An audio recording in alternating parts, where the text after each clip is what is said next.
నమస్కారం గురుగారు.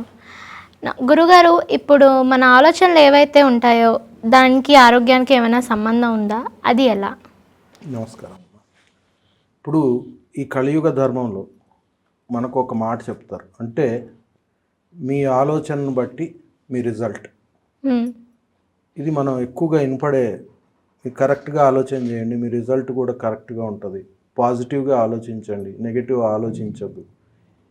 ఇక్కడ ఎందుకు వస్తుంది ఈ మాట రిపీటెడ్గా అంటే, కలియుగంలో ఏం చెప్పారంటే మీ ఫ్రీ విల్కి వెయిటేజ్ ఎక్కువ ఇచ్చాడు. మనం గత ఎపిసోడ్లో చెప్పుకున్నాం కదా, 3, 7, 11 ఫ్రీ విల్ హౌసెస్. ఇక్కడ మీరు ఏది కోరుకుంటే అవి బాగుంటే మీరు ఏది కోరుకుంటే అది జరుగుతుంది అన్న. సో థర్డ్ హౌస్ అనేది మీ ఆలోచనలకి సంబంధించి ఉంటుంది అన్నమాట. సో ఆలోచన అనేది మన మైండ్లో జరిగే విషయం. సో మైండ్లో 2 విభాగాలు ఉంటాయి, కాన్షియస్ అండ్ సబ్ కాన్షియస్ అంటాం. కాన్షియస్ మైండ్లో మీ లాజిక్ కానీ, మీ అరిథమెటిక్ కానీ, ఇట్లాంటి విషయాలు, మీ అనాలసిస్ కానీ, ఇవన్నీ కాన్షియస్ మైండ్లో జరుగుతాయి. కానీ మీ మైండ్లో అది ఆక్యుపై చేసేది ఓన్లీ 10%. మిగతా 90% మీ సబ్ కాన్షియస్ మైండ్ వర్క్ చేస్తుంది. సో సబ్ కాన్షియస్ మైండ్కి ఏంటంటే ఒక లాజిక్ ఏమి ఉండదు. మీరు ఏది ఆలోచిస్తే దాన్ని ప్రాసెస్ చేయడం మొదలు పెడతారు. సో చిన్నప్పుడు మీకు ఆహారం దొరకడం కష్టంగా ఉంది. సో ఆ చిన్నపిల్లగా మీరు ఉన్నప్పుడు మీ భావన ఏముంటుంది మనసులో? నాకు ఆహారం దొరకటం కష్టం, అంటే చాలా బాధతో కూడుకుంది. ఆహారం దొరకాలంటే చాలా బాధతో కూడుకుంది. వయసు పెరిగింది, మీరు సంపాదన చేయటం మొదలుపెట్టారు. ఇవాళ మీరు 1 కేజీ స్వీటు తినే పరిస్థితి ఉంది, మంచి ఫుడ్ దొరుకుతుంది, క్వాలిటీ. కానీ సంవత్సరాల తరబడి మీ చిన్నప్పుడు మీరు ఏదైతే మీ సబ్ కాన్షియస్ మైండ్కి ఫీడ్ చేశారో, నాకు ఆహారం దొరకటం కష్టము అనేది, అది ఆల్రెడీ ప్రతి న్యూరాన్లో అది అబ్జర్వ్ చేసేసుకుని ఉంటుంది. సో ఇప్పుడు మీకు ఫుడ్ వచ్చింది, మీరు సంతోషంగా కాన్షియస్ మైండ్తో తింటున్నారు. కానీ సబ్ కాన్షియస్లో ఏముంది? నాకు ఆహారం దొరకటం పెయిన్, కష్టం. సో అప్పుడు అదేమి మార్చుకోదన్నమాట తన తత్వాన్ని. సో ఆ లోపల ఇంకిపోయి ఉన్న భావన ఏంటి? మీరు ఏ ఆహారం తీసుకున్నా అక్కడ బాధ. సో ఎక్కువ మంచి ఆహారం ఎక్కువ తీసేసుకున్నారనుకోండి, అది మరి అక్కడ ప్లెజర్ ఇవ్వాలిగా. కానీ మీరేమో మీ బ్రెయిన్కి ఫీడింగ్ ఇచ్చింది నాకు అది పెయిన్ఫుల్ దొరకటం అని. సో అప్పుడు ఏం చేస్తుంది బ్రెయిన్? బాడీకి ఇచ్చే రియాక్షన్ ఏంటంటే, నాకు ఫుడ్ ఏదైనా కూడా బాధాకరమే. నువ్వు కిలో స్వీట్ పెట్టినా, ఇవాళ మంచి పరవాన్నం తిన్నా, పంచభక్ష పరవాన్నం తిన్నా నాకు పెయిన్ఫుల్లే. కాబట్టి నీ శరీరం నీకు ఏదో ఒక రోగం ఇస్తుంది, డయాబెటీస్ లాంటిది. అప్పుడు ఆటోమేటిక్ ఏమవుతుంది? మళ్ళీ ఫుడ్ తింటాం, నీకు తినే పరిస్థితి ఉన్నా కూడా తినలేని స్థితి, ఆహారం తగ్గించుకుంటాయి. సో మన ఆలోచనను బట్టి మనకి స్థితిని, మన గమనాన్ని అది నిర్దేశిస్తుంది. ఎక్కడి నుంచి, ఏ వయసు నుంచి ఈ జాగ్రత్తలు ఉండాలి గురువుగారు అంటే, తల్లి గర్భంలో పిండంగా ఏ రోజైతే ఏర్పడ్డామో ఆ రోజు నుంచి 15 సంవత్సరాలు వచ్చే వరకు మీరు ఏదైతే చూస్తారో, ఏదైతే గమనిస్తారో, ఏ భావనలు అయితే మీ మైండ్లో పెట్టుకుంటారో అవే మీ ఫ్యూచర్ని డిసైడ్ చేస్తాయి. 15 సంవత్సరాలు వచ్చినాక మెచ్యూరిటీ వస్తుంది, మారుతారు, ఇవన్నీ కూడా కాదమ్మా. శాస్త్రం ఏం చెప్తుందంటే 15 సంవత్సరాల లోపు మీరు ఏది చూసారో అది పిల్లవాడి ఫ్యూచర్ డిసైడ్ చేస్తుంది. ఒక తండ్రి ఉన్నాడు, 3 పిల్లలు ఉన్నారు, 3 కొడుకులే. తండ్రి బాగా కష్టపడేవాడు సంపాదన కోసం. ఒక పిల్లవాడు వాళ్ళ నాన్నని రోల్ మోడల్గా తీసుకుంటాడు. తీసుకుని ఆయన ఎట్లా హార్డ్ వర్క్ చేస్తాడు, ఇతనికి ఎన్ని ఆపర్చునిటీస్ వచ్చినా వాళ్ళ నాన్నని రోల్ మోడల్గా తీసుకున్నాడు కాబట్టి జీవితం మొత్తం గొడ్డు చాకరీ చేస్తాడు. ఈజీ మెథడ్స్ ఉన్నా కూడా బ్యాంకుకి వెళ్ళే పని ఉందనుకో, ఇవాళ రేపు అందరూ ఏం చేస్తున్నాం, ఆన్లైన్లో ట్రాన్సాక్షన్ చేస్తాం. కానీ ఈ జాతకుడు ఖచ్చితంగా బ్యాంక్కి వెళ్తాడు. ఎందుకు? వాళ్ళ నాన్నని చూసి రోల్ మోడల్గా నేర్చేసుకున్నాడు, ఖచ్చితంగా అదే పని చేస్తాడు. రెండో వాడు ఏం చేస్తాడంటే, వాళ్ళ నాన్నకి రెబల్గా తయారవుతాడు. వాళ్ళ నాన్న క్యారెక్టర్ నచ్చదు వీడికి. నచ్చక ఏం చేస్తాడంటే వాళ్ళ నాన్న చేసేదానికి ఎగ్జాక్ట్ ఆపోజిట్ చేస్తాడు. ఆయన హార్డ్ వర్క్ చేస్తున్నారు కదా, ఈయన స్మార్ట్ వర్క్ అడాప్ట్ చేసుకుంటాడు. చిన్నతనం నుంచి అలవాటు. సో అక్కడ పిల్లవాడు ఏం అర్థం చేసుకున్నాడంటే తండ్రి చేసేది బాగలేదు, ఎందుకు ఇంత కష్టపడాలి, ఈజీగా చేసుకోలేము. సో స్మార్ట్ మెథడ్స్ అడాప్ట్ చేయటం ముందు నుంచి. మూడో కొడుకున్నాడు, వాళ్ళ నాన్నని యాంటీగా తీసుకోడు, ఆదర్శంగానే తీసుకోడు. పక్కింట్లో ఎల్లయ్యో పుల్లయ్యో ఉంటాడు, ఆయన ఆదర్శంగా తీసుకుంటాడు. లేకపోతే ఒక హీరో ఉన్నారనుకో, అతన్ని రోల్ మోడల్గా తీసుకుంటాడు. ఆ హీరో యొక్క అనాలిసిస్ ఇతను చేసినప్పుడు అతనికి ఏ క్యారెక్టర్స్ ఉన్నాయో ఇతను రోల్ మోడల్గా అడాప్ట్ చేసుకుని ఆ మేనరిజంలో అతను ఎట్లా చేస్తే ఇతను కూడా అట్లా అడాప్ట్ అయ్యాడు. సో పిల్లల యొక్క మానసిక పరిస్థితిని ఇలా ఇది కలియుగంలో జరిగేది. సో అందుకనే ఈ positive thinking, negative thinking concept వచ్చింది. నెగటివ్ థింకింగ్ చేసామనుకో, సో అది ఆటోమేటిక్గా పెయిన్ కింద కన్వర్ట్ అయ్యి అది డిసీజ్ కింద బయటకు వస్తుంది. సపోజ్ మీకు మీ ఇంట్లో ఎవరో మీ దగ్గర వ్యక్తి మీద బాగా ఇరిటేషన్ ఉంది, మీకు సైనస్ వస్తుంది. ఎందుకంటే ఇరిటేషన్ భరించలేము, బయటికి వెళ్ళిపోవాలి. సో దాంతో స్నీజ్ తోటి బయటికి వెళ్ళిపోవాలి. సో సైనసైటిస్ వస్తుంది. మీకు ఫైనాన్స్ మీద కొంచెం ఇబ్బందులు ఉన్నాయి, బాగా ఒక 2-3 సంవత్సరాల నుంచి ఫైనాన్సెస్ నాకు సరిపోవట్లేదు అనే ఫీలింగ్ లోపల పెట్టుకున్నారు, బయటికి ఎక్స్ప్రెస్ చేయట్లేదు. ఎక్స్ప్రెస్ చేయనప్పుడు అదేమవుతుందంటే ఆ ఎనర్జీ లోపల వెళ్ళి ఆ నెగటివ్ ఎనర్జీ సుడుల్లాగా తిరిగి అది పెయిన్ రూపంలో బయటకు వస్తుంది. ఎలా బయటకు వస్తుంది? లోయర్ బ్యాక్ పెయిన్ వస్తుంది. సో ఇది నేను చెప్తుంది కాదు, మెటాఫిజిక్స్ అనే శాస్త్రంలో వాళ్ళు రాశారు. సో మన జాతక చక్రంలో ఈ తృతీయ భావం, ఈ ఆలోచన ఏదైతే ఉందో దీన్ని కనెక్ట్ చేస్తున్నాం అంతే. సో ఇలా ఫైనాన్షియల్ ప్రాబ్లం గురించి ఆలోచించే వారికి లోయర్ బ్యాక్ పెయిన్ వస్తుంది. కొంతమంది మీరు చూస్తే నాకు సపోర్ట్ లేదు అంటుంటారు. ఆ సపోర్ట్ లేదు అనే వాళ్ళకి మిడిల్ బ్యాక్ పెయిన్ వస్తుంది. ఎందుకంటే వాడికి లోపల ఇన్నర్ ఫీలింగ్ నాకు ఎవరు లేరు, వెనుపూసే కదా సపోర్ట్ మన శరీరానికి, వంగిపోతుంది. అట్లాగే వాళ్ళు రేపు క్యాన్సర్స్ ఎక్కువైపోయినాయి. సో దానికి 2 ముఖ్యమైన కారణాలు ఉన్నాయి, చాలా ఇంపార్టెంట్, ప్రతి ప్రేక్షకులు గమనించాలి. మనకి ఏదో ఒక పరిస్థితుల మీద బాగా బాధ ఏర్పడుతుంది. ఆ బాధను బయటికి చెప్పలేము, ఎక్స్ప్రెస్ చేయలేము. ఎస్పెషల్లీ జనరల్గా వాళ్ళ ఫ్యామిలీ మెంబర్స్కి సంబంధించిన విషయాల మీద ఈ బాధ ఎక్కువగా ఉంటుంది. ఆ బాధ ఎక్స్ప్రెస్ చేయలేక ఆ ఎమోషన్ని మనసులో తొక్కేసినప్పుడు అది పేరుకొని అది క్యాన్సరస్ అయిపోతుంది. బికాజ్ ఆ ఎమోషన్ని నువ్వు బాడీ నుంచి బయటికి తీయలేదు. ఎందుకంటే మనకి కణాలు చనిపోతాయేమో, చెప్పాను కదా 120 రోజులు సైకిల్. ఆ కణాలు చనిపోయినప్పుడు ఒక లేయర్ ఏర్పడుతుంది. ఆ లేయర్ శరీరం నుంచి బయటికి వెళ్ళకపోతే ఏమవుతుంది? దాని మీద ఇంకో లేయర్, ఇంకో 120 రోజులకి, ఇంకో 120 రోజులకి ఇంకో లేయర్. సో ఇలా లేయర్స్ ఏర్పడి అది ఒక ట్యూమర్ లాగా ఫామ్ అవుతుంది. సో ఎట్లా బయటికే పంపించాలి గురువు గారు? మంచినీళ్ళు ఎందుకు ఎక్కువ తాగమంటారు? మంచినీళ్ళు తాగుతూ ఎందుకు తాగుతాం ఎక్కువ? సో ఈ బాడీలో పేర్కొన్న మృత కణాలు బయటికి వెళ్ళడానికి అదొక ప్రాసెస్. స్పిరిచువాలిటీ, ప్రాణాయామం ఎందుకు చెప్తాం? ప్రాక్టీస్ చేయమని. ఆ మృత కణాలని బయటికి తీయటానికి అదొక ప్రాసెస్. అది ఇవాళ దాదాపు పోయింది, అసలు ఎవరం చేయట్లేదు, వాటర్ తాగం, పనిలో పడిపోయి. సో ఆ మృత కణం బయటికి వెళ్ళదు, ఎమోషన్ బయటికి పోదు. ఎవరికైతే గిల్ట్ ఫీలింగ్, తప్పు చేస్తున్నాన మనసుకు తెలుసు కానీ చేసుకుంటూ పోతారు, తప్పు మీద తప్పు చేసుకుంటూ పోతారు, బయట వాళ్ళని బోకరిస్తారు, నేనేం చేయట్లేదు, నేను బాగానే ఉన్నా, నేను కరెక్ట్. కానీ లోపల ఆత్మసాక్షికి నువ్వు తప్పు చేస్తున్నావు అనే భావన తెలుసు.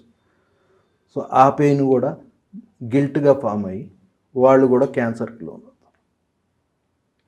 సో ఇప్పుడు కలియుగంలో మనకి చెప్పింది ఏంటంటే, నువ్వు ఏ ఎమోషన్ ఉన్నా, ఏ వ్యక్తి అనేది ఇంపార్టెంట్ కాదు, నీకు ఎవరి దగ్గర కంఫర్టబుల్ నీ యొక్క బాధను ఎక్స్ప్రెస్ చేయాలి. ఇప్పుడు జ్యోతిష్యుడి దగ్గరికి ఎందుకు వస్తారమ్మా? మాకు ఈ ప్రాబ్లమ్స్ ఉన్నాయి, దీనికి ఒక సొల్యూషన్ కావాలని వస్తారు. సో అక్కడ కొంచెం కక్కుతున్నాడు, మేము జాతకం చూసినా కొంత కక్కిస్తాం. ఆయన కొంత చెప్పినా మేము 25% చెప్తే మేము దాన్ని 75% ఇవి ఉన్నాయి అంటే నిజమే అని ఒప్పుకుంటారు. యాక్సెప్టెన్స్ అన్నా జరుగుతుంది. కానీ ఇంట్లో వాళ్ళకో బయట వాళ్ళకో అది కూడా చెప్పుకోలేదు. సో ప్రతి మనిషికి తన యొక్క ఎనర్జీ వెంట్ అనేది కంపల్సరీగా కావాలి. శక్తి ఏ రూపంలో లోపలికి వచ్చిందో ఆ రూపంలో మళ్ళీ బయటికి వెళ్తే కొత్తగా రీజనరేట్ అవుతుంది, రీసైకిల్ అవుతుంది. రీసైకిల్ అవ్వకపోతే ఎనర్జీ రోగం కింద కన్వర్ట్. మోకాళ్ళ నొప్పులు కంప్లైంట్లు వాళ్ళు రేపు బాగా చేస్తున్నారు. మోకాళ్ళ నొప్పులు ఎందుకు వస్తాయి తెలుసా? వాళ్ళకి కంట్రోల్ ఇష్యూస్. అందరు నా మాట వినాలి. మా అమ్మాయి నా మాట ఇంటలేదండి, మా ఆయన నా మాట ఇంటలేదండి, ఖచ్చితంగా మోకాళ్ళ నొప్పులు వస్తాయి. అందరినీ నువ్వెందుకు కంట్రోల్ చేయాలి? పిల్లల్ని కనగలం కానీ వాళ్ళ రాతలను మనం కనలేము. You can only give birth to your child, but you can't decide their destiny. వాళ్ళు డిసైడ్ చేసుకుని వచ్చారు ఈ తల్లిదండ్రులకు మేము పుట్టాలని. మీరు ఎలా డిసైడ్ చేస్తారు? సో అట్లాంటి వాళ్ళకే మోకాళ్ళ నొప్పులు వస్తాయి. Control issues. ప్రతిదీ కంట్రోల్ చేయాలి. అన్నీ నేను చెప్పినట్టే జరగాలి. జరగలేదు, మొదట్లో జరుగుతాయి, కొంతకాలం పోయినాక వీరికి శక్తి తగ్గు ఏదైనా కానీ అందరూ ఎవరు దారిన వాళ్ళు వెళ్ళిపోతారు, ఎవరు వీళ్ళు మాట పట్టించుకోరు, ఆటోమేటిక్గా మోకాళ్ళు. సపోర్ట్ లేదు అనే దానికి చెప్పాను కదా, బ్యాక్ వంగిపోతుంది. సో క్యాన్సర్ చెప్పాను. ఇలాగే కొంతమందికి బాగా బాధ ఉంటుంది, దుఃఖం ఉంటుంది, కానీ దాన్ని వ్యక్తం చేయరు. సో వాళ్ళకి ఆస్తమా వస్తుంది. అవతల వాళ్ళ ఎదుగుదల చూడలేకుండా ఉంటారు. కొంతమందికి అసూయ, వాళ్ళు బాగుంటే వాళ్ళకి కంటి ప్రాబ్లం వస్తుంది. లేదు, కళ్ళ ముందు జరుగుతుంది, మనం తట్టుకోలేము, కానీ రోజు అది చూడాల్సి వస్తుంది, కళ్ళ ప్రాబ్లం వస్తుంది. మీకు ఇష్టం లేని పని బలవంతంగా చేస్తున్నారు, వెరికోజ్ వీన్స్ వస్తాయి. బికాజ్ మీరు బలవంతంగా ప్రెషర్ పెడుతున్నారు మీ వీన్స్ మీద మీరు ప్రెషర్ పెడుతున్నారు, ఆర్టరీస్ మీద. సో వెరికోజ్ వీన్స్ వస్తాయి.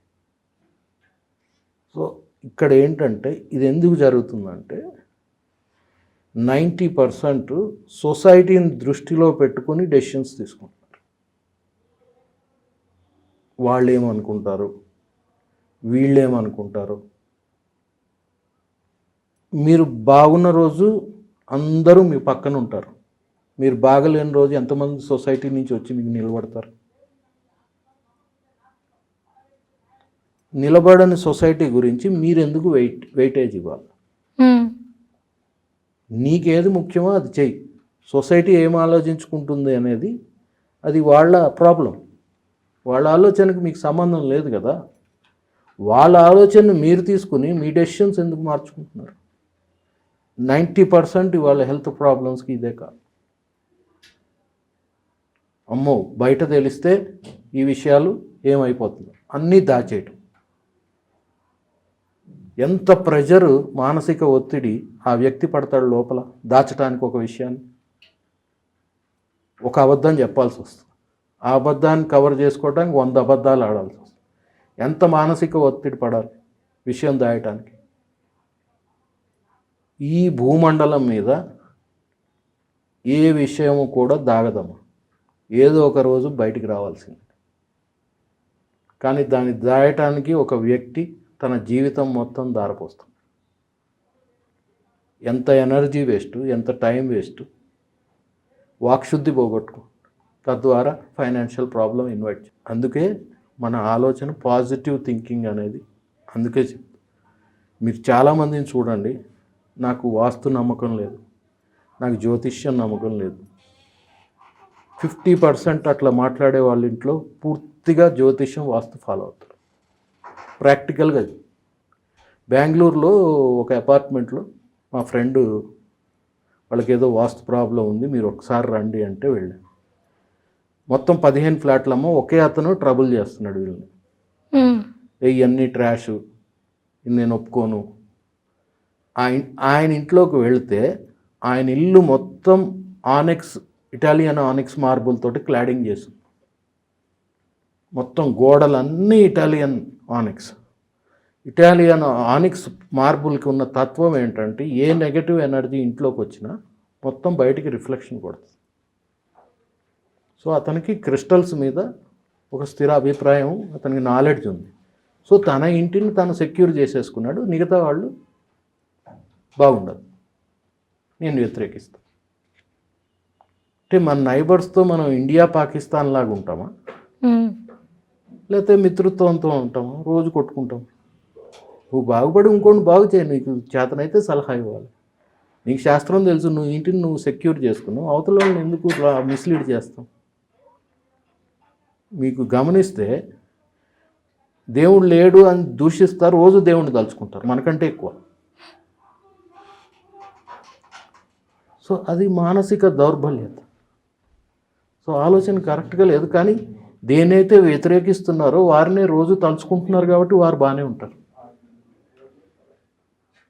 ఇట్లా మన ఆలోచనని మనం కరెక్ట్, నెగిటివ్ వస్తుంది, ప్రతి మనిషికి నెగిటివ్ ఆలోచనలు వస్తాయి, రావని కాదు.